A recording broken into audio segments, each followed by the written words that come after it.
સૌ મિત્રો જય સોમનાથ. ઓમ નમઃ શિવાય. પ્રિય મિત્રો, તમારો દિવસ શુભ રહે, મંગલમય રહે, શુભકામના. હું બિલીમાંથી જોગીભાઈ વ્યાસ આપ સૌનું આપણી જોગેશમાં પુનઃ હાર્દિક સ્વાગત કરું છું. મિત્રો, આજરોજ જોઈશું આજનું શુભ પંચાંગ. આજે તારીખ છે 1/9/2024 ને રવિવાર. શ્રાવણ વદ 14 તિથિ છે. આજની 14 ને અઘોર ચતુર્દશી તરીકે ઓળખવામાં આવે છે. આજે શિવરાત્રી પણ છે. આજથી કૈલાસ યાત્રા શરૂ થઈ જશે. આજે ભગવાન શંકરની ઉપાસના આરાધના કરવા માટે શ્રેષ્ઠ દિવસ શિવરાત્રી છે. આજે ભગવાન શિવને ગાયના ઘીથી અભિષેક કરવો જોઈએ, કેસરનું પાણી ચડાવવું જોઈએ. આજે કેસરી ફૂલથી ભગવાનનો અભિષેક થઈ શકે છે, ભગવાનની પૂજા થઈ શકે છે. ભગવાનને બિલ્વપત્ર અર્પણ કરવાનું આજે બહુ જ મહત્વ હોય છે. આજે ભગવાન સૂર્યનારાયણને પાણી ચડાવવાનું પણ બહુ જ મહત્વ છે. આજના દિવસે ભગવાન શંકરની ઉપાસના આરાધના કરવાથી કરો છો ત્યારે બૈજનાથ ભગવાનનું સ્મરણ કરીને કરવું. તેનાથી ભગવાન શિવ જલ્દી પ્રસન્ન થશે. સિંહ રાશિ વાળા માટે બહુ ઉત્તમ છે. આજે ભગવાનને દ્રાક્ષનો નૈવેદ્ય ધરાવવો છે, એનાથી ભગવાન ખૂબ પ્રસન્ન થાય છે. આજના દિવસે જોઈશું આજનો શુભ પંચાંગ. આજે જે બાળકનો જન્મ થાય છે ને તિથિ ગણાય છે 14. આ 14 તિથિ આજે મળસ્કે 3:41 થી શરૂ થઈ આવતીકાલે મળસ્કે 5:22 પૂર્ણ થઈ જાય છે. આજે જે બાળકનો જન્મ થાય છે નક્ષત્ર ગણાય છે આશ્લેષા. આશ્લેષા નક્ષત્ર આજે રાત્રે 9:49 પૂર્ણ થઈ જાય છે. અને ત્યાર પછી જે બાળકનો જન્મ થાય એને મઘા નક્ષત્ર ગણાય છે. આશ્લેષા નક્ષત્રમાં જેનો જન્મ હોય તેને ચોક્કસ પ્રમાણે પૂજા વિધિ કરી લેવી, કારણ કે પોતાને પણ નુકસાન કરે છે અને પરિવારને પણ નુકસાન કરતું હોય છે. અને મઘા નક્ષત્રમાં જન્મ હોય તો પણ પૂજા કરી લેવી, કારણ કે પિતૃ તરફથી તકલીફો આવતી રહેતી હોય છે. એ લોકોના જીવનમાં ખૂબ સંઘર્ષ કરવો પડે. એટલા માટે મઘા નક્ષત્રનો જન્મ થાય છે રાત્રે 9:49 પછી, તો તેની પણ પૂજા વિધિ કરી લેવી. આજે જે બાળકનો જન્મ થાય છે એનો યોગ ગણાય છે પરિત યોગ. આજે સાંજે 5:50 પૂર્ણ થઈ જાય. ત્યાર પછી જે બાળકનો જન્મ થાય શિવ યોગ ગણાશે. આજે જે બાળકનો જન્મ થાય છે એનું કરણ ગણાય છે વિષ્ટિ. આ વિષ્ટિકરણ આજે સાંજે 4:29 પૂર્ણ થઈ જાય છે. અને ત્યાર પછી જે જન્મ થાય એનો શકુની યોગ ગણાશે, કરણ ગણાશે.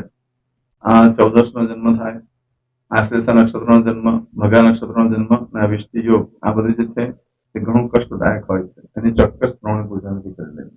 આજે જે બાળકનો જન્મ થાય છે ને રાશિ ગણાય છે કર્ક. આ કર્ક રાશિનો અક્ષરા છે ડ અને હ. કર્ક રાશિનો સ્વામી ચંદ્ર ગણાય છે. પરંતુ મિત્રો, આ કર્ક રાશિ આજે રાત્રે 9:49 પૂર્ણ થઈ જાય છે. આજે રાત્રે 9:49 પછી જે બાળકનો જન્મ થાય એની સિંહ રાશિ ગણાશે. યાદ રાખજો, આજે રાત્રે 9:49 સુધીમાં જેનો જન્મ થાય એની રાશિ કર્ક ગણાય, અને રાત્રે 9:49 પછી જન્મ થાય એની સિંહ રાશિ ગણાશે. સિંહ રાશિનો અક્ષર છે મ અને ડ. સિંહ રાશિનો સ્વામી સૂર્ય ગણાય છે.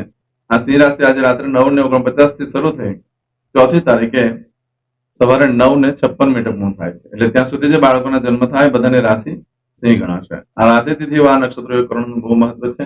યોગ્ય સમય પૂજા વિધિ કરેલો તો જીવન સરળ રહેશે.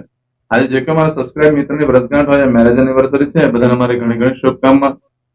તમારા જીવનમાં ખૂબ પ્રગતિ ઉન્નત થાય. ભગવાન શંકર તમારી બધી મનોકામના પૂર્ણ કરીને સોમનાથ દાદાને પ્રાર્થના કરું છું. આજના દિવસે તમે કોઈ પણ કાર્ય કરી રહ્યા તો કાર્ય કરતા પહેલા આજનું શુકન કરી લો, તો જીવનમાં સરળતાથી સફળતા મળશે. આજે જે કોઈ મારા સબસ્ક્રાઇબ મિત્રો એમના ઘર પરિવાર અથવા મારા ઘર પરિવારમાંથી કોઈ પણ સદસ્ય કોઈ જગ્યા પર ઇન્ટરવ્યુ આપવા જઈ રહ્યા છે, કોઈ નોકરી ધંધા માટે જરૂર છે, કોઈ એક્ઝામ આપવા જરૂર છે, કોઈ ધર્મ ક્ષેત્રની યાત્રા માટે જરૂર છે, કોઈ પ્રવાસ કરી રહ્યું છે, આજે કોઈ વિદેશ જઈ રહ્યું છે, આજે કોઈનું ઓપરેશન હોય, કોઈની ડિલિવરી હોય, કોઈની સગાઈ હોય, કોઈની છઠ્ઠી હોય, આવા કોઈ પણ કાર્ય કરવા માટે તમે જઈ રહ્યા છો, દરેક કાર્યમાં તમને સફળતા પ્રાપ્ત થાય હું સોમનાથ દાદાને પ્રાર્થના કરું છું. પરંતુ મિત્રો, આજનું શુકન કરીને જાઓ તો કાર્યમાં સારી સફળતા પ્રાપ્ત થશે. આજે કોઈ પણ કાર્ય કરવા માટે નીકળો છો તો ઘરે પિતાને વંદન કરીને જાઓ, અથવા પિતા સમાન વ્યક્તિને વંદન કરીને જાઓ, પિતૃના ખોડાને વંદન કરીને જાઓ, દેવસ્થાનમાં પગે લાગીને જાઓ. આજના દિવસે મિત્રને સાથે ફરવા જવું જોઈએ, પરિવાર સાથે બહાર ફરવા જવું જોઈએ, સારું સારું ખાવું જોઈએ. એનાથી લક્ષ્મીદેવી પ્રસન્ન થાય છે. લક્ષ્મી દેવીને હંમેશા પરિવાર પસંદ છે, કંકાસ પ્રસન્ન નથી. જ્યાં કંકાસ હોય છે ત્યાંથી માં જતી રહેતી હોય છે. આજે આખા દિવસમાં કોઈ પણ કાર્ય કરવા માંગો છો તો તેના માટેનો એક ચોક્કસ શુભ સમય હોય તે આપણે જોઈ લઈએ. આજે સવારે 7:30 થી બપોરે 12 વાગ્યા સુધીનો સમય શુભ રહેશે. તેમજ બપોરે 1:30 થી બપોરે 3 વાગ્યા સુધીનો સમય શુભ રહેશે. તેમજ સાંજે 6 થી રાત્રે 10:30 વાગ્યા સુધીનો સમય શુભ રહેશે. અને આવતીકાલે મળસ્કે 1:30 થી સવારે 3 વાગ્યા સુધીનો સમય શુભ રહેશે. અને આવતીકાલે સવારે 4:30 થી 6 વાગ્યા સુધીનો સમય શુભ રહેશે. આ સમયગાળા દરમિયાન તમે કોઈ કાર્ય કરો છો તે કાર્યમાં સારી સફળતા મળી શકે છે. પરંતુ મિત્રો, બને ત્યાં સુધી 14 અમાસના દિવસે કોઈ કાર્યનો આરંભ ન કરશો. નવા વસ્ત્ર પણ ધારણ ન કરશો. ગમે એવું શુભ નક્ષત્ર હોય તો પણ 14 અમાસનો જે દિવસ હોય છે એમાં કરેલા કાર્યમાં સુખ ફળ પ્રાપ્ત થતું નથી. અનિવાર્ય સંજોગોમાં તમારે કરવું જ પડે એમ તો આજનું શુકન કરીને જજો તો સારી સફળતા મળશે. આજે જો તમારે કોઈ વસ્તુ ચોરાઈ જાય છે, ખોવાઈ જાય છે તો મળવાની શક્યતા બિલકુલ ઓછી છે, નહીં મળે. તેમજ આજે રાત્રે 9:49 થી લઈ આવતીકાલે 20 મિનિટ સુધીમાં આવતીકાલે અને પરમ દિવસે 20 મિનિટ સુધીમાં તમારી કોઈ વસ્તુ ચોરાઈ જાય છે, ખોવાઈ જાય છે તો 7 દિવસ મળવાની શક્યતા, બાકી મળવાની શક્યતા બિલકુલ ઓછી છે. અને બને ત્યાં સુધી કોઈ કારણ આરંભ ન કરશો. વારે ઘડીએ મોટું ને મોટું નુકસાન થઈ શકે એવો દિવસ છે. તમે 3 દિવસ 14 ને 2 અમાસ એ દિવસે કોઈ કાર્યનો આરંભ ન કરશો, ન ખરીદી, ન વેચાણ, ભગવાનનું નામ સ્મરણ કરજો. એનાથી તમારા જીવનમાં સારી સફળતા પ્રાપ્ત થશે. આજે કરશો આજનો સંકલ્પ. ચમચીમાં પાણી લો. અદ્યતન માસના માસોત્તમ પરમ પવિત્ર શ્રાવણ માસે શુભ કૃષ્ણ પક્ષે ચતુર્દશીયાયામ ભાનુવાસ રવિતાયામ. હવે દરેક જણા પોતાનું સાચું નામ બોલી દો. તમારું ગોત્ર ખબર હોય તો ગોત્ર બોલી દેવાનું. પછી બોલવાનું છે અહમ, મમ, આત્મન, શ્રુતિ, સ્મૃતિ, પુરાણોક્ત, પુણ્ય, ફલ, પ્રાપ્તિ, અર્થમ, અપ્રાપ્ત, લક્ષ્મી, પ્રાપ્તિ, અર્થમ, પ્રાપ્ત, લક્ષ્મી, ચિરકાલ, સૌ, રક્ષણાત્મક, લોકેવા, સભાયામ, રાજદ્વારે, વ્યાપારે, વિદ્યા અભ્યાસે, દેશે, વિદેશે, સર્વત્ર, યશ, કીર્તિ, વિજય, લાભાદિ, પ્રાપ્તિ, અર્થમ, મમ, અખિલ, કુટુંબસ્ય, આયુ, આરોગ્ય, ऐश्वर्यादि, प्राप्ति, अर्थम, मम, जन्म,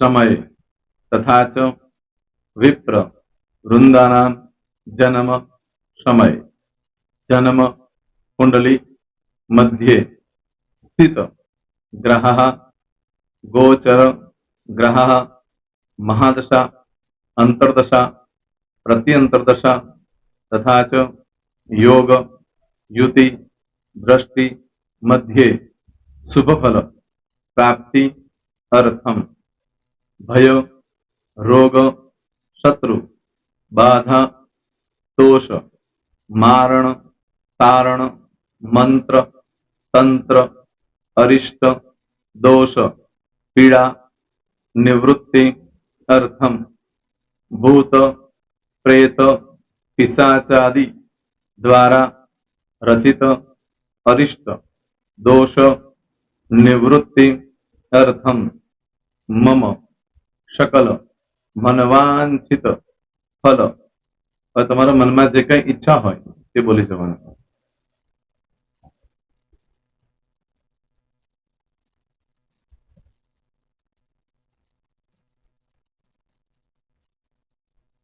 બોલવાનું અનુસારતઃ सकल मनवांछित फल प्राप्ति अर्थम. હવે જે બરકતની પૂજા વાળા છે એ લોકો તો આ બધું બોલવાનું જ હોય છે, એ લોકો માટે કોઈ સ્પેશિયલ નથી. પણ જે લોકોએ હવે જે કહું છું તે લોકોએ જ બોલવાનું. જેના લગ્ન થઈ ગયા હોય એ લોકોએ બોલવાનું છે. મમ દાંપત્ય જીવન મધ્યે સુખાકારી પ્રાપ્તિ અર્થમ પુત્ર પૌત્રાદિ સંતતિ પ્રાપ્તિ અર્થમ. આ સંતાન પ્રાપ્તિ વાળા માટે પણ આવી જાય છે એમાં. દીર્ઘ આયુ આરોગ્ય ऐश्वर्यादि પ્રાપ્તિ અર્થમ. તથા ચ હવે જેના લગ્ન નથી થયા તે લોકોએ બોલવાનું. મમ જટટી વિવાહ યોગ પ્રાપ્તિ અર્થમ વિવાહ પશ્ચાત દાંપત્ય જીવન મધ્યે સુખાકારી પ્રાપ્તિ અર્થમ. હવે જે લોકોને સંતાન પ્રાપ્તિ નથી, જે લોકોને સંતાન પ્રાપ્તિ છે કરવી છે એ લોકોએ બોલવાનું. મમ દાંપત્ય જીવન મધ્યે સુખાકારી પ્રાપ્તિ અર્થમ તથા ચ દીર્ઘ આયુ આરોગ્ય ऐश्वर्यादि समन्वित સંતતિ સુખ પ્રાપ્તિ અર્થમ. હવે જે અભ્યાસ કરી રહ્યા છો છોકરા વિદ્યાર્થીઓ છે તે લોકોએ બોલવાનું છે. મમ વિદ્યા અભ્યાસ મધ્યે ઉત્તરો ઉત્તર પ્રગતિ ઉન્નતિ સાનુકૂલતા પૂર્વક દિવ્ય સફળતા પ્રાપ્તિ અર્થમ. હવે જે લોકો વિદેશમાં જવા માંગતા હોય કે શીપમાં જવા માંગતા હોય, મતલબ ભારત દેશની બહાર જઈને ધંધો વેપાર કરવા માંગતા હોય એ લોકોએ, અથવા વિદેશ જવા માંગતા હોય કાયમ માટે, એ લોકોએ બોલવાનું છે. મમ જટટી વિદેશ ગમન યોગ પ્રાપ્તિ અર્થમ વિદેશ ગમન કાર્ય મધ્યે સાનુકૂલતા પૂર્વક દિવ્ય સફળતા પ્રાપ્તિ અર્થમ. આરોગ્ય વાળા બોલવાનું છે, જેને આરોગ્યની પૂજા આપેલી હોય એ લોકોએ. એમ તો દરેક જણા જ બોલવાનું છે. બોલો. મમ આયુ આરોગ્ય ઐશ્વર્યાદિ પ્રાપ્તિ અર્થમ.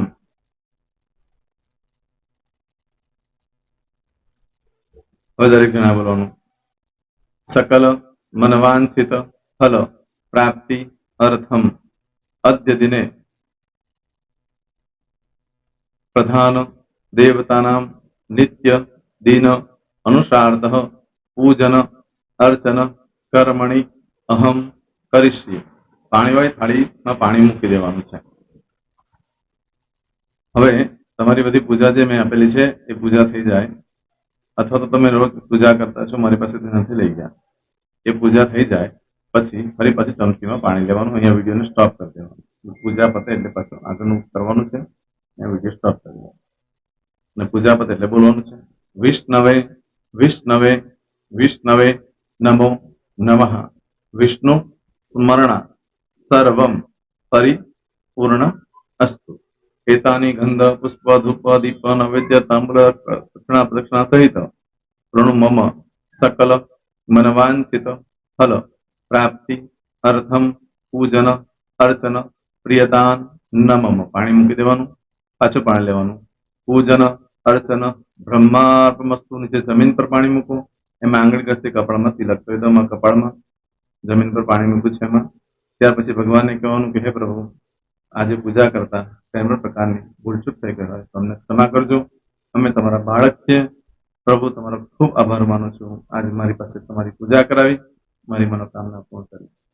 પ્રાર્થના કરી દો. જગ્યા પરથી ઉભા થઈ શ્રીરામ ભગવાનને પાણી ચડાવી દો અને નિત્ય કર્મ જે કરતા હોય તે કરો. જય શ્રી. તમારો દિવસ શુભ રહે. તમે અને તમારો પરિવાર સુખી રહે, સંપન્ન રહે, સુરક્ષિત રહે, એ ભગવાન સોમનાથ દાદાને પ્રાર્થના. તો મિત્રો, તમે મારા વિડીયોને લાઈક ના આપી હોય તો સૌથી પહેલા લાઈક આપી દો. અને ત્યાર પછી જો તમે મારી આ ચેનલ સબસ્ક્રાઇબ ન કરી હોય તો સૌથી પહેલા સબસ્ક્રાઇબ કરી લો અને બેલ આઇકોન ઓલ પર ક્લિક કરવાનું ભૂલશો નહીં, જેથી કરીને સૌથી પહેલા નવી વિડીયો જે કંઈ મૂકું એ તમને મળે. મિત્રો, કંઈ પણ મૂંઝવણ હોય તો મને આ નંબર પર તમે ફોન કરીને પૂછી શકો છો. મારો મોબાઈલ નંબર છે 9825546459. મિત્રો, કોમેન્ટ્સમાં જય સોમનાથ લખવાનું ભૂલશો નહીં. ફરી પાછા નવા વિડીયો સાથે મળીએ. ત્યાં સુધી સૌને જય સોમનાથ.